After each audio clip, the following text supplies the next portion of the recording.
Swedish job. It's pretty vague. Sundance rejects.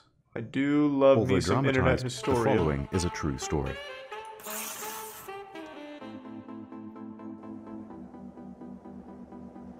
Stockholm, December 22nd, 2000.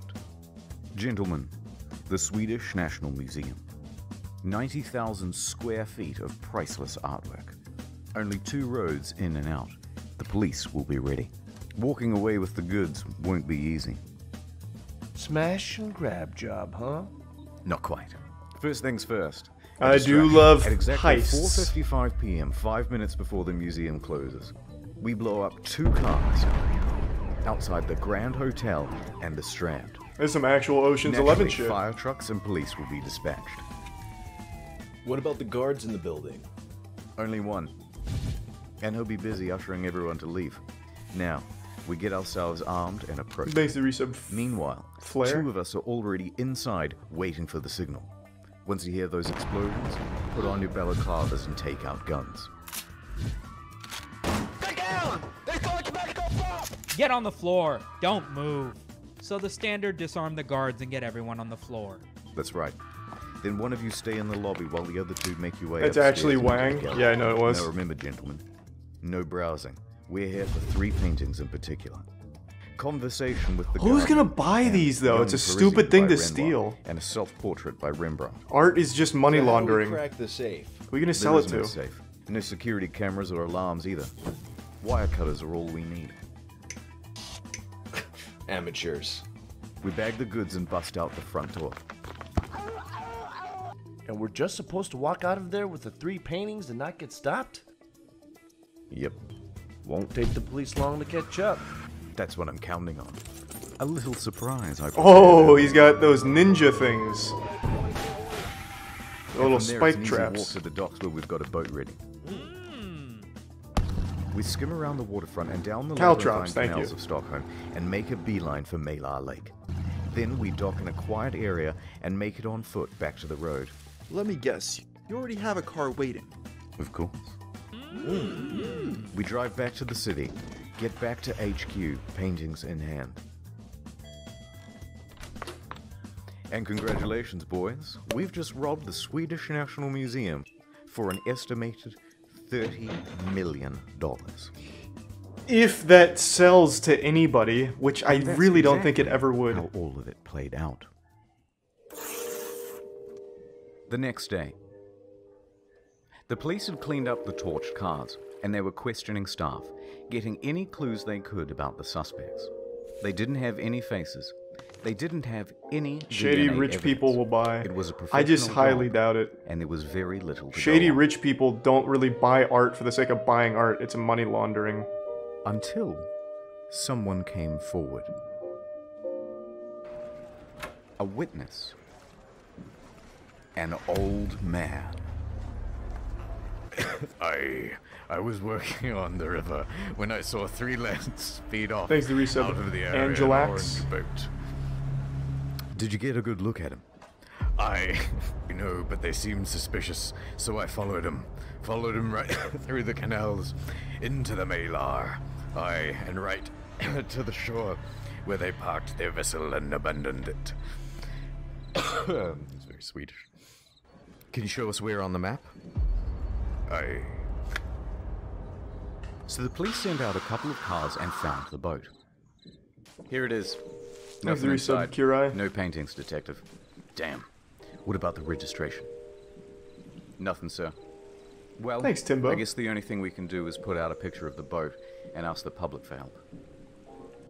So they published pictures of the boat in the local newspaper and asked people to come forward with information. The next day. Oh, there's my boat. The boat owner paid the police a visit. I'm How Carl convenient. Londemark, and that's my boat. What happened? We'll ask the questions. Thanks to resub. Well, Do I what just I sold want. the thing last week to 3 chaps who looked a bit suspect. Did you get their names? Afraid not, sorry. Although, when I sold the boat to them, they asked if they could use my trailer to transport it. And? Well, I said yes, but only if they gave me their phone number for safety. Well, have you still got it? Yep, Here it is. I wrote it on the back of the receipt. It seems pretty easy. They got him. Unraveled for the thieves. Because despite all of this Ocean's 11 style bullshit, they had used their real phone number. Amateurs.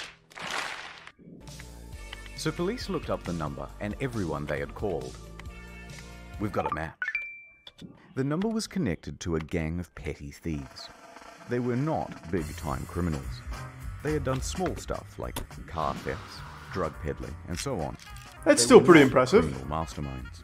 This thread of evidence led to 2 men serving sentences in a minimum security prison 10 miles from Stockholm. A Russian named Alexander Petrov and a Swedish national named Stefan Nordstrom. But wait, these men were behind bars. They have an airtight alibi, right? Well, turns out they are considered low-risk prisoners, which means they are allowed weekend furloughs. What? Essentially, they're just doing jail as a day job. What the While fuck? good boy Petrov had returned from his weekend away, Nordstrom had not. So police went to work searching Nordstrom's empty cell.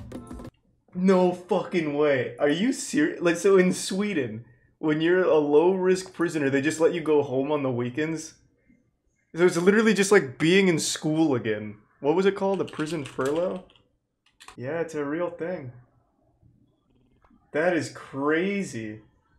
Well, you know, it is what it is, I guess. Thanks to the resub, Hammy.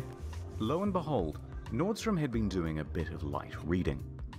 Collections of newspaper clippings from past art heists.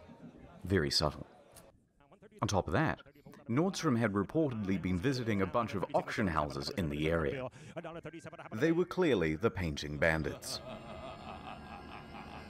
Now, here's the thing about art thievery. It's a difficult game. Unlike jewelry or other valuable goods, you can't just offload these anywhere. You need a buyer who has a lot of cash and is willing to take a huge risk themselves. Possession of stolen property is a crime, and they wouldn't be allowed to keep the paintings if word ever got out. So essentially, they had $30 million in unsellable goods. That's exactly what I was fucking saying, and chat was just going off of what they see in video games. It is not easy to sell fucking stolen art. Oh, we could sell it to a billionaire in China. Okay, do you know any? Thanks to the resub, Hypnotoad and McLovin. Yeah, I thought so. So shut the fuck up and think of something better. Why don't we just ransom it back to the museum? That's not the worst idea in the world.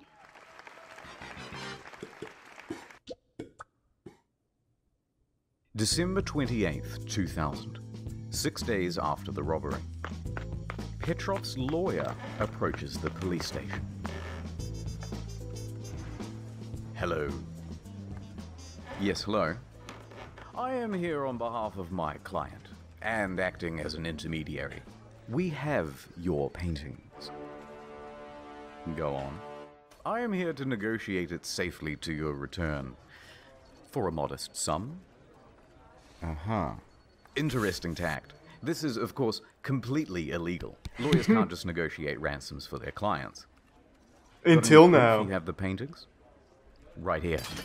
The attorney then revealed Is this the worst lawyer of all time? Photos of the stolen art, complete with that day's newspaper. Right. So who are these clients of yours? Can't say. Lawyer-client confidentiality and all that. Right. Well, let me just have a chat with my supervisor. The police feigned interest, but there was no way they were going to pay a ransom when they could simply catch them. Obviously. So instead, fucking they stalled obviously. and placed a surveillance team on Petrov for the next time he met with his attorney.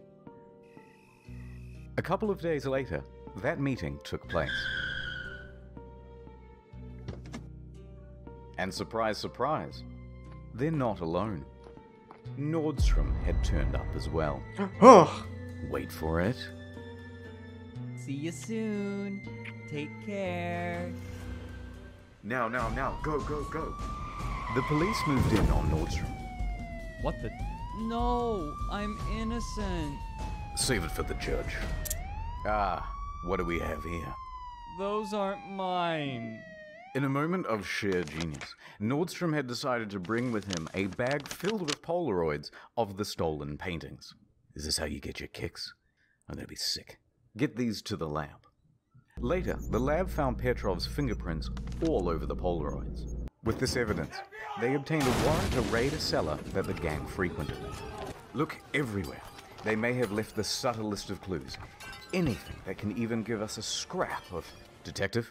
Here's a date book literally showing all of the details of the heist, including all of the co-conspirators. Nice work, Detective. Thanks, Detective. Hey, do you know what time it is? These guys are good. Is it? It's time for a montage. Thanks to the prime key. In all, police arrested and charged 13 for the heist. Nordstrom received 6.5 years. Petrov received 8. Spieß. 3 others were given between 2 and 4 years for accessory, and 3 more men received sentences for up to 4 years for receiving stolen goods, and 5 more were accused and subsequently acquitted. One of them included Petrov's criminal lawyer, who was charged for accessory to attempted extortion for his involvement in putting forward the ransom. Thanks to prime Rennie. Well, we got the bad guys. But there was a problem. They hadn't recovered any of the paintings. They had searched the cellar, Thanks to some top to dead bottom, pixels. the homes of the criminals. They had questioned all of them, and no one was giving up the goods.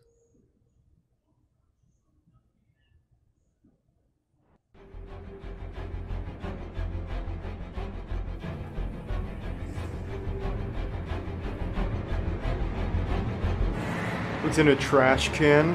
Yeah. If there's any justice, they just threw them away. What is it, honey? Is it the paintings again? Thanks to the resub Soggy. And mustard. I just can't stop thinking about it. They're out there somewhere. Just come back to bed. No. I think I'll go for a walk. And thanks to the resub Rack.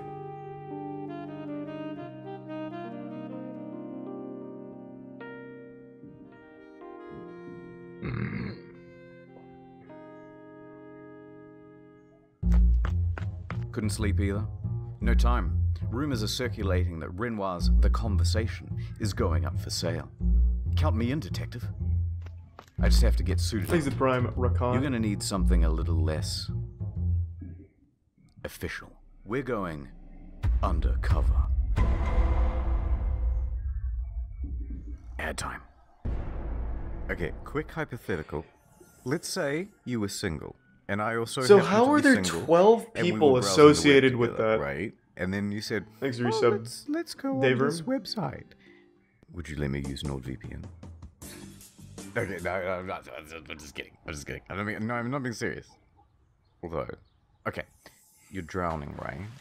And Helped move the I rescue paintings? you, and you don't. Yeah, I have a suppose boyfriend. so. Just all And charges, I'm like, accessories. Oh no, I have to give you mouth to mouth or you'll die, right? You'll die. And I don't know how. And I want to Google it. But I'm worried about my data falling into the wrong hands.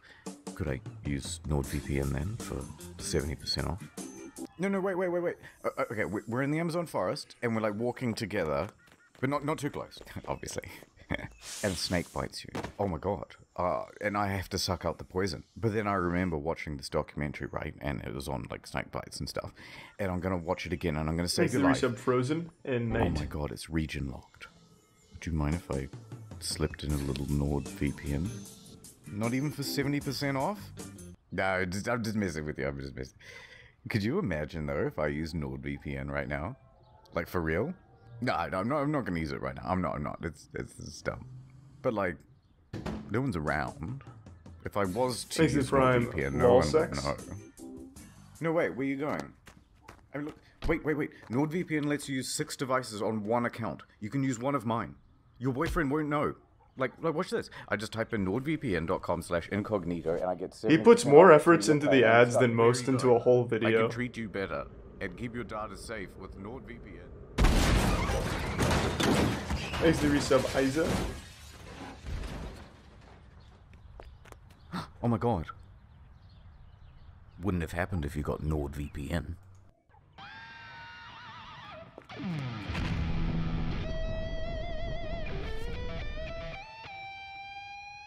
Ad over. Here's your tier 1 Dirty Dan. Swedish police set up an undercover agent to infiltrate the ring and to buy the Renoir.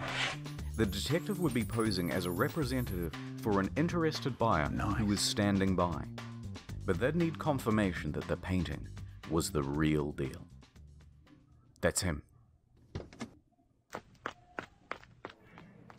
Art thief? Yes. Are you the buyer? That's me. I represent a very wealthy and very interested client. But of course, before we can start negotiating, I need to know that we're talking about the real deal. All right, mate. Come with me. The undercover agent followed one of the men into the bathroom. Okay. What do you think? That's quite something. Come on. My client will be very pleased. Okay. What do you say to 200k? That sounds acceptable. In fact, it's quite low. My rich buyer probably would have paid a lot more even. Whoa. Fantastic. Yes. Hey, get in. They both washed their hands and exited the cafe. Seconds later, police came screeching around the corner, sirens blazing. Sorry, fellas, it was me the whole time. Who? Oh, right, we've never met before. Well, book 'em, boy. Thanks for the 3 gift subs, Bull. Appreciate it, You man. fucking mug. I'm still lost on how the fucking art ended up in his hands. They had done it. Partially. They had retrieved one of Because they weren't 3 able to paintings, sell it, and they had a right? bunch of new leads. The cops rounded up even more members of the gang, among them Alexander Sasha Lindgren and an Iraqi, Baha Kadum, as well as 3 of his Thanks to brothers. Prime Jones. Now, remember these lads. We'll be coming back to them. But even though they rounded up all these guys, only one man would have charge So they just of gave this it to people to that would hold. stick. Okay. The rest walked. And there were still 2 pieces of art out there. Thanks to Prime Victus.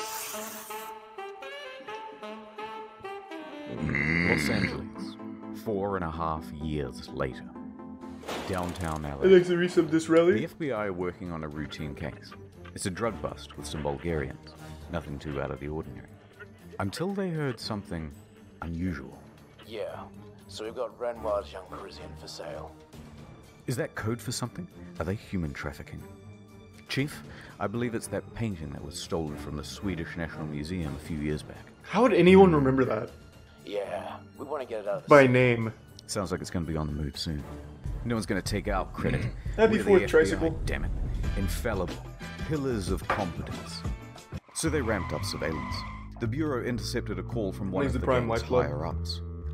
Boris Kostov. It's time for a good old-fashioned stakeout. The FBI waited outside Kostov's home until they saw him load up a small, painting-sized package into his car's trunk. Yeah, we got it. I told him to be careful. Should be 8 pairs of rips. We're going in. Get down, get the fuck down. The FBI swarmed. Kostov surrendered. We've got it, Captain. Haha, the big prize. FBI wins again. So they opened the bag and found dry cleaning. Oh shit. Yes, really. Shit. Arrest him anyway, boys. Outsmarted. So they pull Kostov in. Thanks to the gift sub Hooters. Okay, I'll be good cop, and you also be the good cop, because people like it when you're nice. Good thinking, Captain. Look, here's the thing. You surprised us with the laundry. Those whites. Very white, by the way. I'd like to know who you use. But the thing is, we've been tailing you for months, and we know about the drugs. And that's the bigger deal anyway. Oh yeah, you got any evidence? Yeah, all of this. The overwhelming amount of evidence means Kostov is definitely going to be found guilty. Thanks, and that Richard means Chalmers. possibly 30 years Woo! in prison. At his age, this is effectively a life sentence. In a corner, Kostov broke. Yeah, alright. Alright, I know where your paintings are. I want a deal. Kostov agreed to assist the police. Good choice. Now take us to the paintings. Kostov led the police to a local pawn shop. Down here. As they entered the basement, Kostov pointed to an art folio leaning against the wall, wrapped in towels and a grocery bag. They unraveled it, and surely enough, it was the young Parisian. And in good condition, too. Bingo. 2 out of 3. The only one remaining was the Rembrandt. However, with Kostov as an asset, authorities now had a way to find it. Give me the other painting, Kostov. I don't... But I... Yeah, okay, I got contacts in Sweden. Wait, no, that one was correct. Say that again. I know people in Sweden who know where it is. So it's not here in LA? No, it's back in Stockholm. How the fuck did it end up in LA? Bastards. How big was their But gang? how do we know you're telling the truth? Sorry, it's a reflex. That's okay. Because... Yes? Because... Yeah? Because the person who has it Yes? is my own son. Whoa. Alexander Sasha Lindgren. Oh my god. I know, right? Kostov was willing to incriminate his own son to avoid jail time. Yeah, I would too if I was in that Back situation. to Sweden. Fuck, just take my kid. And the art. The art sucks anyway, In fuck. Stockholm, the son, Lindgren, was being pressured by his associates Baha and Dea Kadham. Those are the guys from before, by the way. To sell off the Rembrandt. It's been almost 5 years, dude. Are you gonna sell this thing or not? Well, I do enjoy looking at it, but I suppose you're right. The FBI makes a call. Sweden, my man, I got a tip for you. I can't understand you. Speak English. We'll put someone on the line who does. Okay, thanks. Hello? English? Hello? Okay, cool. We have a tip for you. The FBI tells Swedish authorities to put surveillance on Lindgren and the Kadhams. Lindgren, unaware that his father had betrayed him, would be caught up in the sting. The stage was set. But if they were going to pull this off, Rice? they would need to call in their top dog. Part scholar, part daredevil. Alright, I have no idea why he's written this way in all the articles, but we're going to go with it. This guy, King of he Sting, means business. The defender of Dali, the guardian of Goya, half scholar, half daredevil, and 100% man. With an alignment of chaotic good, he'll teach you about the classics, then he'll teach you to make love. Robert K. Whitman. The Robert Whitman? Exit Prime Grin. Part 5. Copenhagen. September 15th, 2005. The meeting Sleep well, had been arranged. Lebez. The Kadham brothers are on a train from Stockholm, secretly followed by police the whole way. And as they sit in their seats, in the hand of one of the brothers is held a small, painting-sized parcel. Police could have arrested them then. And Dry cleaning again. they would have had the brothers red-handed. But that wouldn't be enough. It would be a simple possession of stolen goods charge, and the police wanted to catch them in the act of selling the painting. So they stood by. Kostov and Whitman arrived at the Scandic Hotel. The Kadhams and Lindgren True, made Mike. their way too. Oh, hello. Hey guys. They said in Swedish. Do you guys want to do the deal now or grab lunch first? No, let's just get this over with. Okay, come with me. Come on, son. Let's throw the old football around. But Dad, come on, son. Look, Dad, I'm doing it. I'm doing it. I'm proud of you. So they let the dad go to this? Whitman led Kadham. Man, that dad did not want to go to jail Whitman at had all. been thoroughly Good, bugged in preparation. good lord. I hope you like Swedish Corona. Nice. I'm gonna have to count it though. No problem. Whitman knew he had it. He could see the look in Kadham's eyes as he greedily counted the money. Nice to do some canned milk. So, you guys had like a good trip out? Mm-hmm. See any, good movies lately? You know, there's a delightful restaurant down. It's very hard to count when you keep talking. I want to look up Robert K. Whitman now. Right, and that's 200,000. Amazing. What 5 kind of years stunts is holding he onto known this painting, for? Seeing all of his buddies go to jail. For Oh, wow. 200 Oh, sorry to interrupt, but you need to see Robert K. Whitman. Stands for Robert King Whitman. and he was a special agent. I don't know why he's written as a part-time daredevil, but he looks like he's fucking all business. What a fucking man. And then here he is with a giant sniper rifle, I guess. Probably after just hunting a rare elephant to extinction. Alright, definitely not what I pictured with the part-time secret agent, part-time daredevil. Let me see what kind of stunts he did. Robert Whitmaniac. Oh, Robert Whitman Inc. Misread that. Con man's smile and a daredevil's nerves. Would all be worth it. Thanks to the resub. Would be Wimble in the Prime MC. Baha then stood up and left the room with the cash. Hey, wait! Baha went back down the lobby and was making his way to the exit. Wait, what's happening? Baha walked right out the front door of the hotel without saying much of anything. What the hell's going on? Has the deal soured? Get him! Has our cover been blown? Is this a cross? Police on standby were starting to get nervous, but Whitman was staying cool. Seconds passed. Just hold steady. Minutes passed. Thanks for some bully beef. Cool. They're getting away. Stay cool. Hope everything's alright, beef. They came back with a different bag in hand. Oh! It turns out the bag they had before dry was a cleaning. decoy. They were using it to see if any cops would be drawn out. Now that the deal seemed solid, they brought the real thing. Got him. Cadham returns to the room, and Whitman examines the painting. Pretty smart plan. The real deal. Danish SWAT is standing by and ready to swoop. Whitman spoke the code words necessary to launch their raid on the room. Would you like an orange? Excuse me? My favorite color is orange. Thanks to resub Tostitos and Bilbo. Okay. I mean, orange, you glad? I said orange? Anyway, thanks for the money, but, we gotta go. No, wait, let me arrange you a cab. That's okay, we'll walk. The SWAT team burst into the room as Whitman jumped into the bathtub, clutching the painting to his chest. He jumps out the window and parachutes away, just taking the painting for himself. The arrests of Baha Kadham, his brother Diea, and the betrayed Lindgren went off without a hitch. Whitman emerged from the bathroom victorious. Women swooned, men swooned, I'm swooning. Jesus, what a man. Looks like you're caught by the police. Yes, well done, Whitman. And we would have gotten away with it if it wasn't for your sly doggery.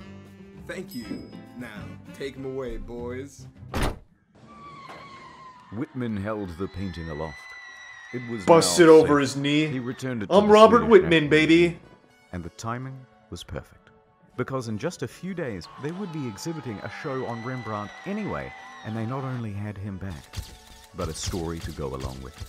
The painting was unveiled as Jericho, Perky, and Tier 1 this Mama time Papa. behind glass, and with a specially assigned security guard standing by its side. So the Cadham brothers and Alexander Lindgren were convicted of receiving stolen goods. However, their sentences were overturned by a Swedish appeals court ruling that they had been provoked into the crime. What? But what? As for our hero, what? Well, Whitman hung up his. What do you have to do to go to jail in Sweden? Stolen again. The end. Oh my god! Jail in Sweden sounds like almost pleasant. Like if you're financially down on your luck, just commit a crime in Sweden, you get meals, and you get to go home on the weekends. And you apparently have to work really hard even to get that, to go to jail. It is quite literally like a hotel. That's nuts.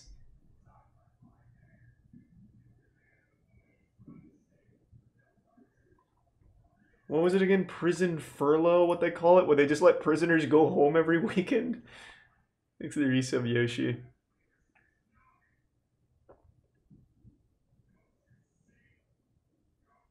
Yeah, I mean, maybe that's good though. Like, maybe those guys never go on to commit another crime ever. And it's just a net positive. Now you just got 3 dudes that have a cool story to tell, and now they're total upstanding citizens. I couldn't tell you. All I can tell you is if that was in the US, you would have fucking chaos. It would literally be the purge. If you just let prisoners go home every weekend, they would just start going wild. I don't think it would work here. But maybe they do. Furlough is in the US too? Yeah, but I imagine that's for petty crimes, right? Not $30 million art thieves. Let me see. US furlough. I've never heard of this before, so let's see.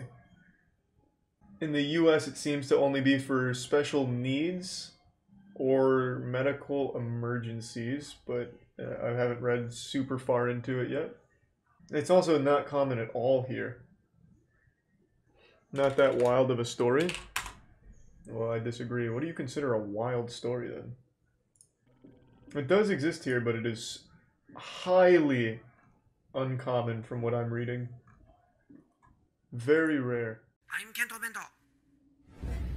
This will be part 1 of a 2-part series. Thanks for and some is made noisy. possible by Nebula and CuriosityStream. Tokyo, March 1970. 31,000 feet up in the air. Japan Airlines Flight 351 was reaching its cruising altitude. It had left Tokyo's Haneda Airport no more than 10 minutes ago and was set to land in Fukuoka in an hour's time. This was to be a relatively short flight, a domestic affair. But little did the passengers and crew know it was going to be neither, as Japan Airlines Flight 351 was about to undergo a harrowing ordeal. On the plane were 122 passengers, tourists, businessmen, first-year uni students, doctors on their way to medical conferences, really people from all walks of life, and including a few notable individuals like the high-ranking Pepsi executive, the talented bass player from the up-and-coming rock band Hadaka no Rarizu, and the Roman Catholic priest from New York. Yes, this was a diverse mix, with people of varied experiences and professions, but nothing could have prepared them for what was to come. DB Cooper. At about 7:30 a.m., as the plane DB was Cooper flying over fucking the hops southern in here face and of takes Mount this shit Fuji, over. a young Japanese man got up from the seat to make a special announcement. Thanks to the Risa Barraz pasta. He was hijacking the plane. Oh. This man was Takamaro Tamiya, a 27-year-old recent graduate. Now, this announcement wasn't met with as much terror and panic as one would expect, as this was the year 1970, when airline hijackings weren't illegal. It wasn't yet considered an international crime. Yes, people were concerned, some more than others. Well, it's not a crime. We can't do anything about Piracy it. Good work. was not how it is Loophole. today. But this was about to change, as Takamaro Tamiya proceeded to pull out a samurai sword. Oh. Yes, a samurai sword. That is anime shit. The seriousness of the situation Jesus was now Christ! apparent to It's all. Batosai, the Despite plane this, stealer. 122 passengers was a lot for a single hijacker, which is why he didn't come alone. With everyone now in a state of panic, Tamiya's accomplices began to make Thanks, themselves Teresa, Miss known Hockey. one by Thank one. you, Keyheart. The university students had revealed themselves. Now, this was unexpected and bizarre. Many of the students were still in their early years at Tokyo and Kyoto universities, two of the most prestigious universities in all of Japan, with the youngest among them being just 16 years old, actually still in high school. Just like their leader Tamiya. Well, half of anime samurai takes swords. place in But high not just school. that, some had Not pistols surprising. and homemade pipe bombs as well. This was confusing and terrifying. As they tried to break Thanks, into the Arisa cockpit, Webbery. the distressed pilots radioed in for help, relaying the dire situation on board. It seemed it wasn't long until the hijackers would make their way in. The rest of the students were now tying the male passengers down to their seats as ordered by their leader. Now, it was certainly an odd sight to see such young Japanese recruits involved in this act of terror, 9 in total. But the most surprising of all, perhaps, was the identity of one particular hijacker. He was the bass player of the up-and-coming rock band Hadaka no Rarizu. Oh, shit. This wasn't a joke. His name was Moriaki Wakabayashi, and he was in it just as much as his fellow comrades. It was time to end things. With the cockpit finally breached and the pilots restrained, the samurai skyjackers were now in full control of Japan Airlines Flight 351. And Now, they it's hard played to a imagine fucking airline crazy security being concert. so lax as to allow samurai swords, pistols, and pipe bombs to be this easily smuggled onto a plane. But 1970 was a different time, and well, the demands of the hijackers reflected that. You see, the reason they took control of the plane was to fly it across the Pacific Ocean to the Caribbean, specifically to Havana, Cuba. This was to be their Why? final destination. With Cuba being a communist haven led by revolutionary Fidel Castro, the 9 men wanted to make a grand political statement to the world, What? hijacking a passenger airliner right out of Tokyo and diverting it to Cuba, the country of their dreams. As members of the Japanese What's Red Army very faction, surprising? communist What? militant group hell-bent on overthrowing the Japanese government and the monarchy, they wanted to establish contact with revolutionary forces in Cuba so that they could receive specialized military training for the impending Little revolutionary Bean and war Big they would Tal. wage upon returning to Japan. The bits of They yerky. claimed they loved their country, and this was the only way. But on top of that, they were hoping the act would inspire and promote rebellion across the rest of Asia. And this was just the beginning.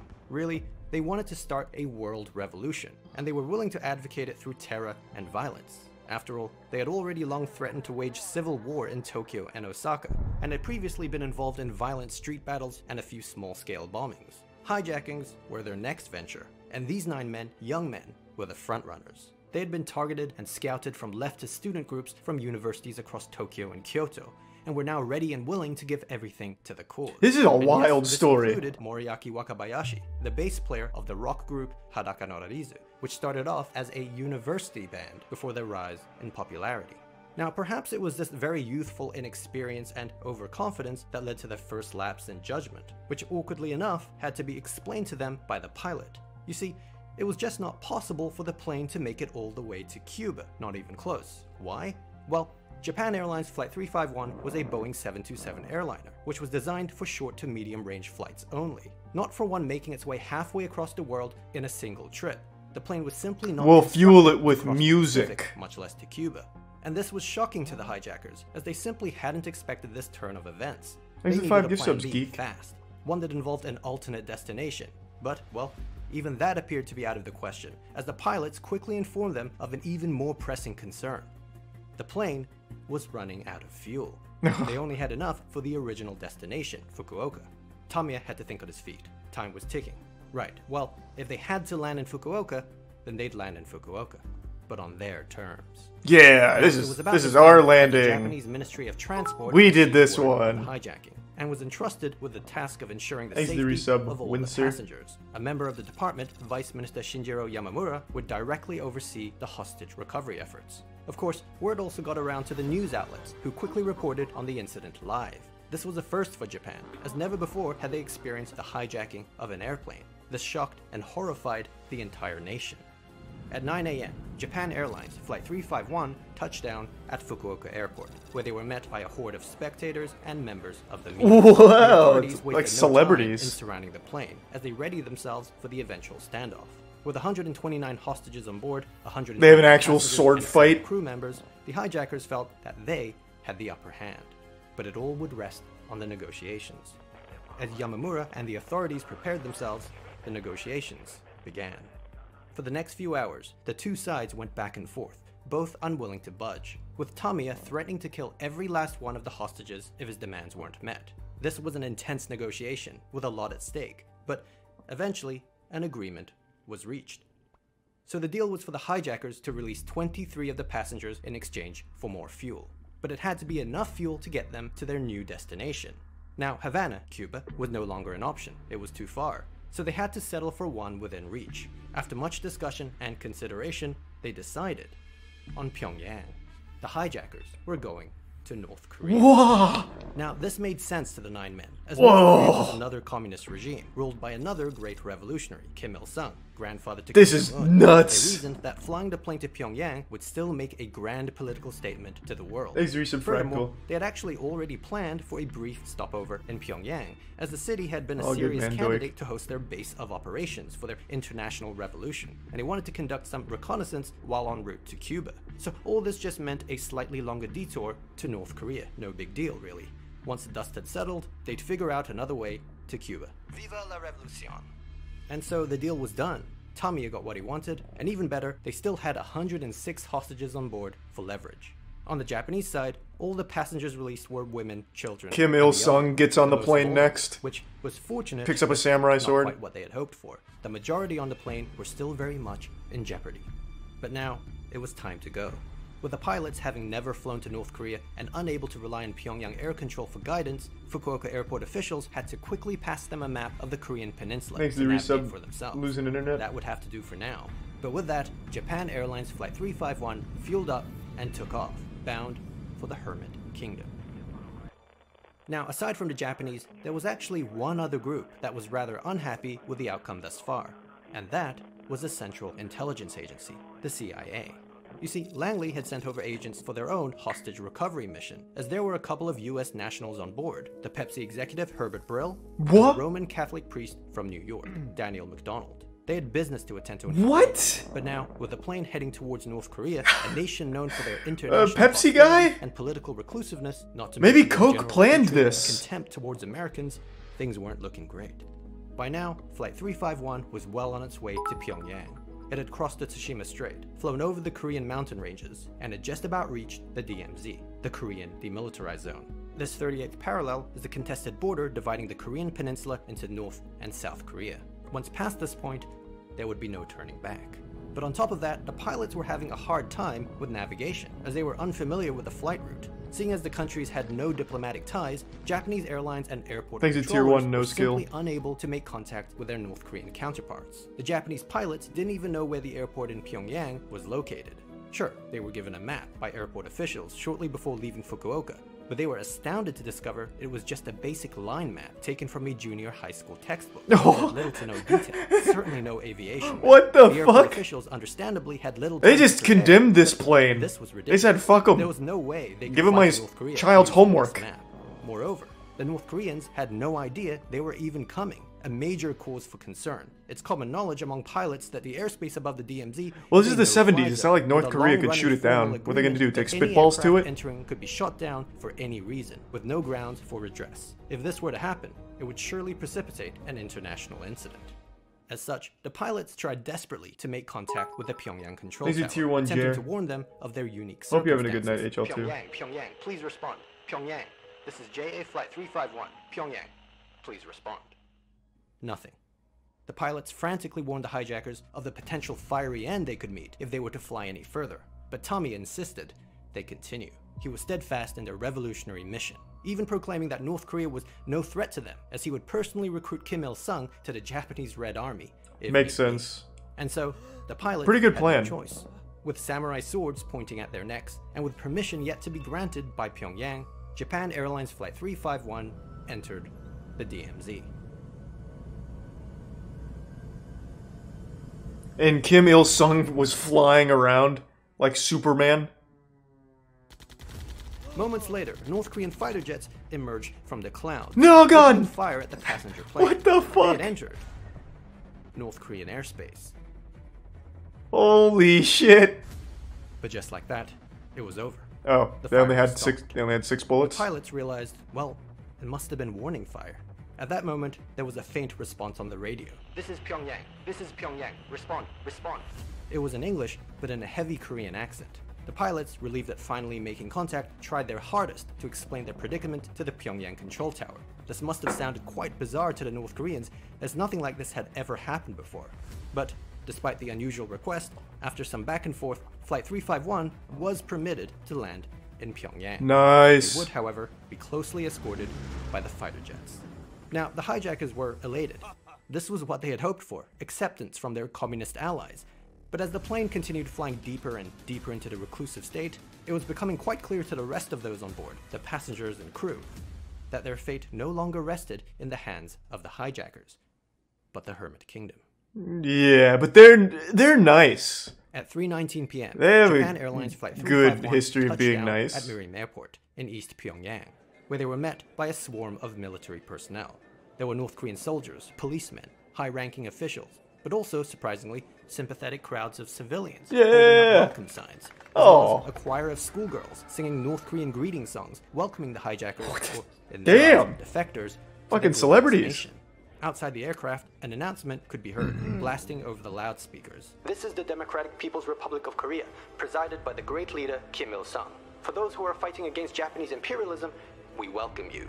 This was a somewhat elaborate reception, and a magnificent sight for the student radicals, but for the hostages, it was deeply unsettling.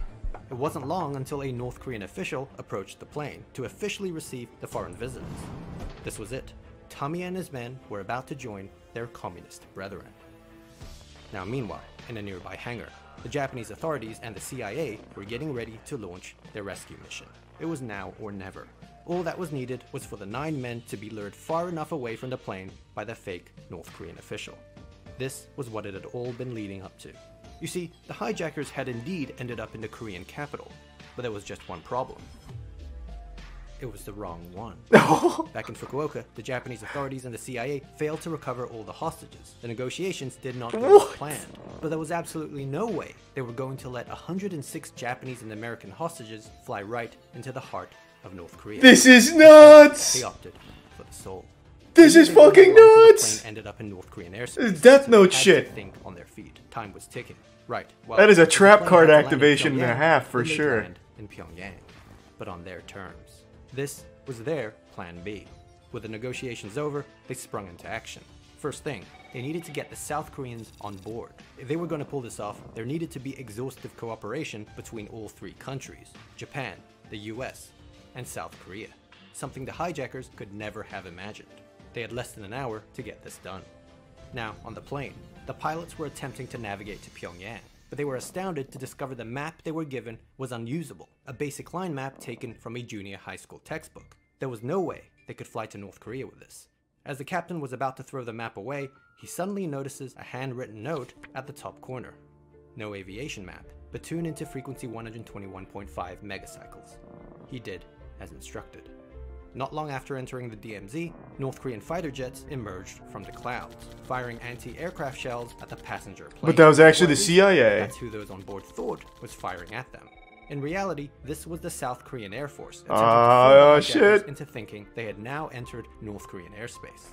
Having tuned into the frequency 121.5 megacycles, the pilots and the hijackers then received a message from who they thought was the Pyongyang control tower. "This is Pyongyang. Respond, respond," spoken in a heavy Korean accent. This was, however, sent by air traffic control in Seoul. This is like the most big accounts of the brain situation, plan it's still ever. unknown to the extent to which the pilots were aware of this ruse. Perhaps they were in the dark just as much as the hijackers, or perhaps they were key coordinators of the plan themselves. Regardless, what we do know is that following the instructions that were received on frequency 121.5 megacycles, the pilots were able to safely direct Flight 351 back across the DMZ, eventually touching down at Gimpo International Airport in Seoul. That was the reason for the rudimentary map, because the Japanese authorities never planned for the pilots to use it at all. They were never going to Pyongyang. This is now wild. The countdown was on. The hour was almost up. As the plane touched down on the runway, the South Korean airport officials were frantically putting the finishing touches on their makeshift renovation. You see, the final piece of the deception involved disguising Seoul's Gimpo airport to look like one in Pyongyang.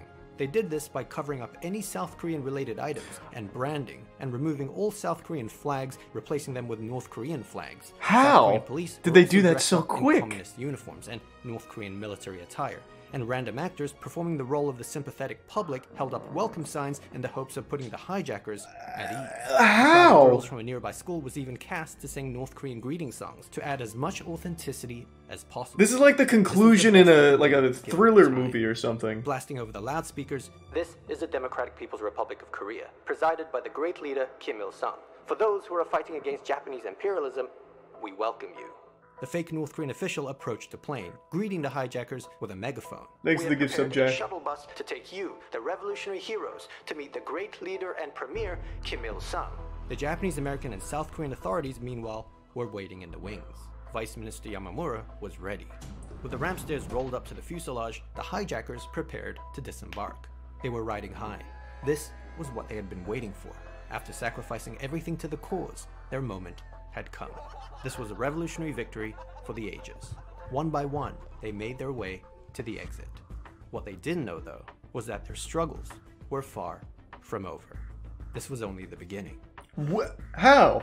Now, They caught the him. rest of this incredible story will be covered in part 2. Wait, how is It there will be released more? on YouTube in a few weeks. So make sure Few your weeks? notifications No! turned on. But there's actually another video coming out even sooner that you can watch. What the fuck? prequel events. If you want to know all about what led up to the hijacking of Japan Airlines Flight 351, who the mastermind was, why Tamiya was never supposed to be the leader, how the Japanese authorities watched on as the hijackers boarded the plane in Tokyo's Haneda Airport, yep, they knew.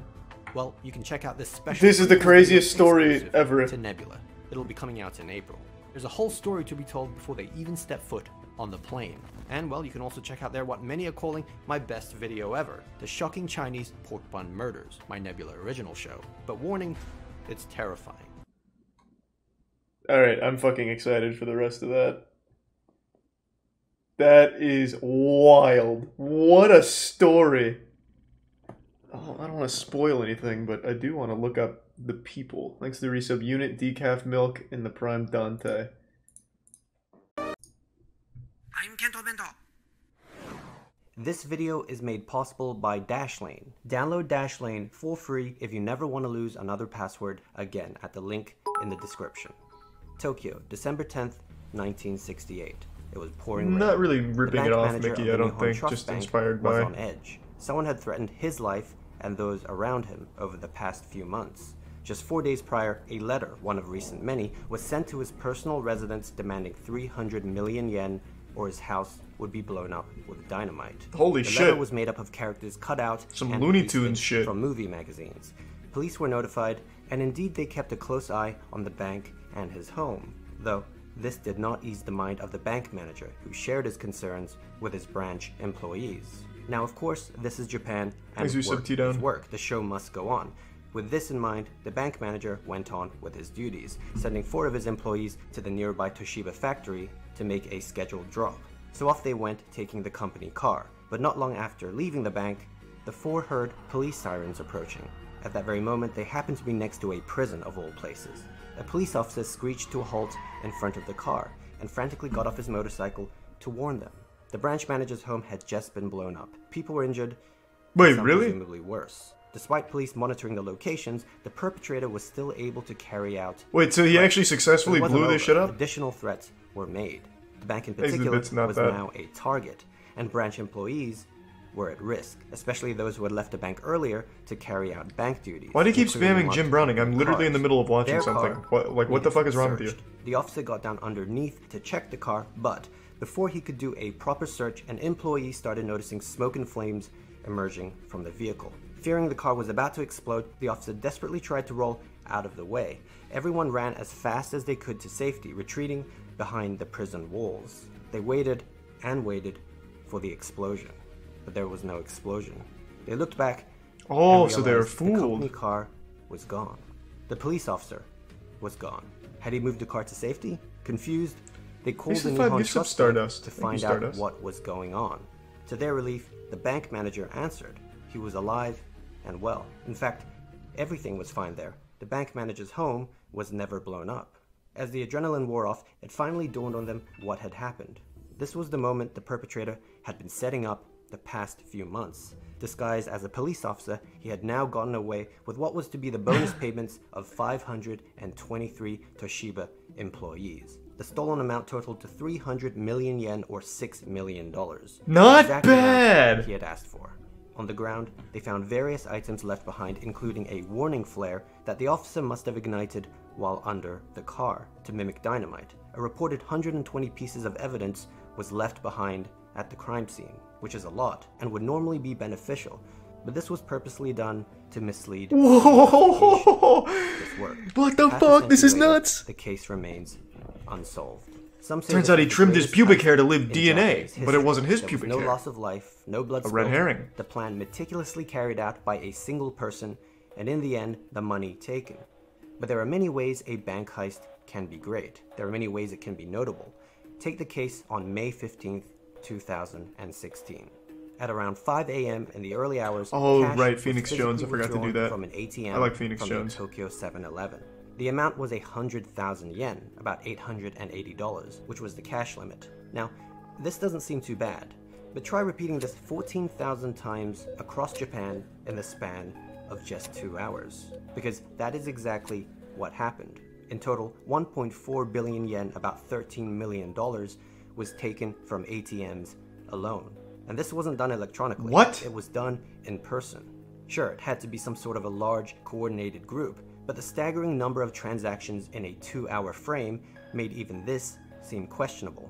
Compared to other notable cases, the largest known recorded number of participants to have been involved in a single heist wouldn't have been able to pull this off either, unless they had superpowers. Involving an even larger team would presumably be unwise, as there'd be too many chefs in the kitchen. Now, after police completed their Jesus Christ of checking security footage of each 7-Eleven store, and yeah, it was only 7-Eleven's hit, they found their answer. In this particular case, the more chefs the better. It wasn't a team of 50 or 100 or even 200. It was 600 people. 600 people pulling off a sophisticated, highly coordinated heist using fake credit cards. Quite the contrast from the single perpetrator of our first heist. Toto Not and surprisingly, most people have surmised with this many active participants, there must have been links to a large crime organization. But as of today, despite the numbers, no one of note has been caught. Now, here's a quick one. Kobe, August 7th, 1990. How in the fuck can you not catch a single person in that if you knew exactly what places they were hitting with security cameras? How does that happen? The story so unique is how do you fuck that up? 10 days after the heist, the bank, still reeling from the events, received a note from the robbers. The note read, "Thank you very much for the bonus. We can now live on this loot for the rest of our lives." It was a sincere message of gratitude. Yeah, we all know the reputation Japanese people have for being polite, but this took it to another level. So the last three cases involved plans being executed perfectly He's the prime with writer. no loss of life. But not the case with the next one. We're going way back. January 26, 1948. Again in Tokyo, a man in his 40s walked into a branch of the Imperial Bank just before closing time. 16 people were inside, including customers and bank workers. He got everyone's attention and explained he was a government health inspector sent by the US occupation authorities. Remember, this was post-war Tokyo, still under US occupation. The man stated there was a sudden outbreak of dysentery in the area, and he was to carry out inoculations. In post-war Tokyo, the disease was a legitimate threat, so no one really doubted him. Add to the fact that the man was wearing an official government armband. He gave all 16 people a pill and a few drops of liquid, which they quickly drank. Now, it wasn't long until they fell, one by one, in agony. With everyone incapacitated, the so-called health inspector grabbed all the money he could find and calmly left. 12 of the 16 people would later be confirmed dead, including a young child. The solution they drank was a cyanide solution. Holy shit. This was a ruthless way to go about a heist. But what made this even more strange was that the man left behind a business card. He left it at the scene. The card was marked with the name Shigeru Matsui, apparently from the Department of Disease Prevention, which does make sense since he was pretending to be a health official. But Shigeru Matsui turned out to be a real person who actually worked for the Department of Disease Prevention. Not surprisingly, he killed him and took the Matsui shit. Was cleared. He was not the robber. He had several alibis, but he told police he had exchanged business cards with 593 individuals. How would he know that number? Japanese people have the habit of exchanging business cards with personal details, so this was helpful. Oh, I guess you could just look at every business card. 593 suspects. Over time, they were able to whittle down this number to just 8 cards, 8 suspects, one of which was a man named Sadamichi Hirasawa, a Japanese painter. When Hirasawa was questioned and asked to produce the card of Shigeru Matsui's, which he should have had, he could not. He claimed it must have been in his wallet, which was stolen the other day. He was a victim of pickpocketing. Police had a feeling they knew exactly where the card was. He could have just lost the card. I don't keep business cards. When police looked into his history, they found 4 previous cases of bank fraud. When they searched his possession, they found a similar amount of money to that stolen from the bank. Hirasawa suspiciously refused to divulge how he got this money. Finally, when his face was shown to eyewitnesses, they immediately identified him as the poisoner. Upon further interrogation, that was easy. Hirasawa Good work. Confessed. He was arrested for the robbery and the murders, and in 1950, he was given the death penalty. He was sent to death row to await execution by hanging. Case closed. Or is it? Because after the trial, some had doubts whether Sadamichi Hirasawa was indeed the perpetrator. Everything mentioned, circumstantial. In fact, it was revealed his confession was viciously beaten out of him. Thanks to Tier 1 Supreme in the Prime There was Yoni. only 2 of the eyewitnesses who identified him as the criminal. Perhaps he was telling the truth. Perhaps he was really a victim of pickpocketing, as he claimed. The unexplained origin of the money in his possession was also thought by some to be from his side business of drawing pornographic pictures. Revealing this truth to police and to the public would have been detrimental to his reputation as an artist. There was also no way so he was a Hirasawa hentai could artist? realistically obtain the ingredients for what turned out to be a military-grade cyanide solution used in the robbery. Interestingly, some have claimed that the true culprit was actually a former member of the notorious Unit 731, a covert biological and chemical warfare research and development unit of the Imperial Japanese Army that undertook lethal human experimentation during wartime. If so, this would explain the accessibility to the poison. The Minister of Justice himself doubted Hirasawa's guilt, and so never signed the death warrant. This opinion was shared by successive ministers of justice, so the death sentence was never actually carried out. And so Hirasawa sat in prison on death row for the next 32 years of his life, one of the longest tenures ever on death row. And on May 10th, 1987, he caught pneumonia and died in a prison hospital. Despite the verdict, the case was never truly put to rest, and many people felt that the true culprit, all those years ago, would have been within grasp if only the focus was on the right person.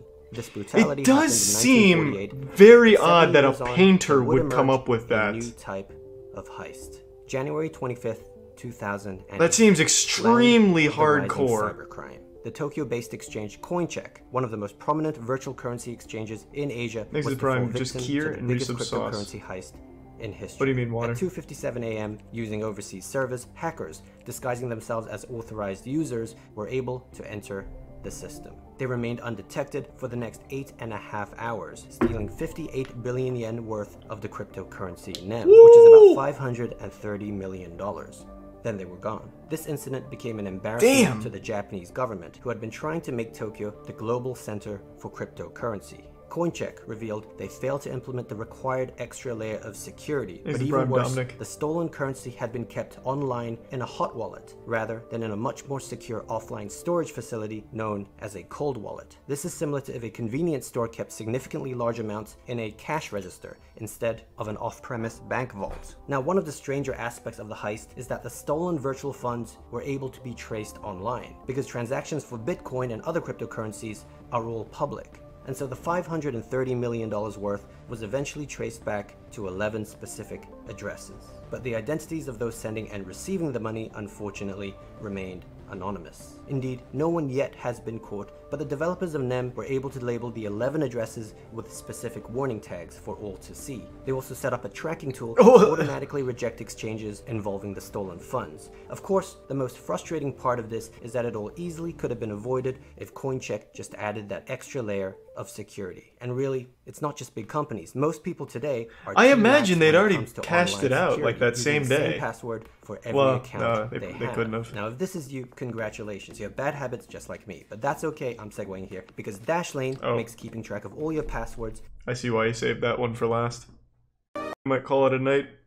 We can watch this. Well, let me see. This video is made possible by Dashlane. Download Dashlane for free if you never want to lose another password again at the link in the description. Bangladesh, February 7th, 2016. The director of the Bangladesh Central Bank got off the elevator on the 9th floor and headed to the back office of the accounts and budgeting department. This was the most restricted part of the building.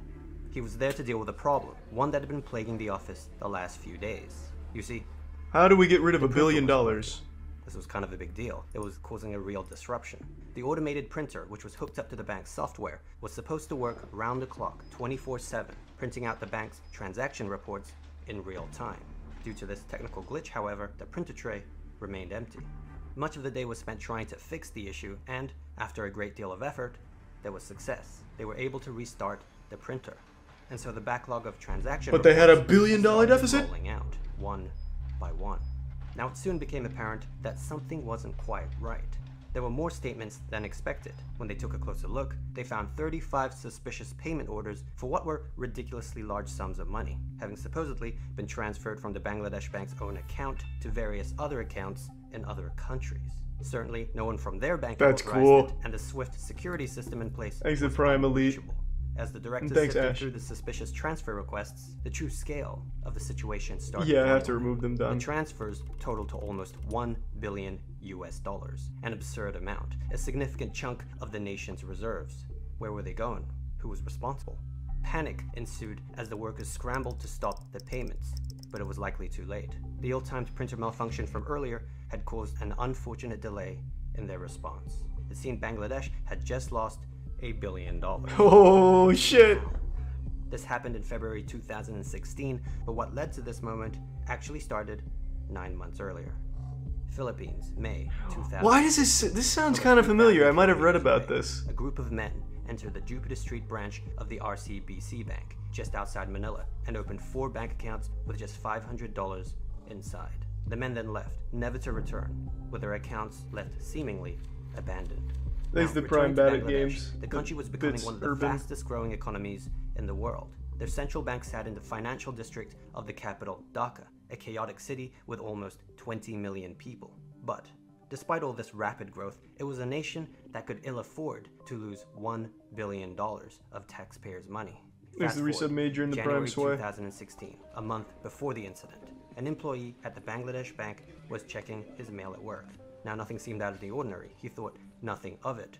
But he went home that night not realizing he had just set in motion events that would soon shock the nation's banking system. That idiot! That fucking moron! He had inadvertently clicked on an infected email. No! One that immediately began installing a malicious program in the central bank's computer systems. This malware would allow intruders to enter the network and gain access to the inner workings of the Bangladesh bank. Hiding in plain sight, these intruders could now spy on workers and study the bank's operational procedures. And that's what they did. It was now just a matter of So how the fuck does North Korea know how to do all this shit, but they can't make a single thing that gets into the air? Bangladesh tends to be on a Friday and Saturday instead of a Saturday and Sunday. The intruders once again entered the system. But it was for the last time, because this was what it was all leading to.